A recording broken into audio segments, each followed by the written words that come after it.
America के Nevada के सहरा में एक जगह है जिसका नाम नक्शों पर नहीं था, जिसके गिर्द आज भी खबरदार करने वाली गोलियां लगी हैं। इसे कहते हैं एरिया 51। यहाँ आम शहरी दाखिल नहीं हो सकते। यहाँ काम करने वाले लोग अपने खानदान को भी नहीं बता सकते कि वो क्या करते हैं। सरकारी तौर पर कहा जाता है ये सिर्फ एक फिजाई तजुर्बाती बेस है। लेकिन सवाल ये है, अगर सब कुछ आम है तो इतनी सख्त खामोशी क्यों? यहाँ ऐसे तैयारे बने जिन्हें दुनिया ने सालों बाद देखा। U2, SR-71 ब्लैकबर्ड, ऐसी मशीनें जो अपने वक्त से आगे थीं। साबिक मुलाजमीन कहते हैं, हमने ऐसी टेक्नोलॉजी देखी जो उस दौर में मुमकिन ही नहीं थी।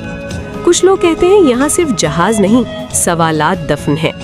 एरिया 51 हमें ये नहीं बताता कि वहाँ क्या है, बल्कि ये बताता है कि ताकत असल में राज रखने का नाम है। और सबसे खतरनाक राज वो होता है जिसके बारे में सबको कुछ मालूम हो, लेकिन कोई साबित न कर सके।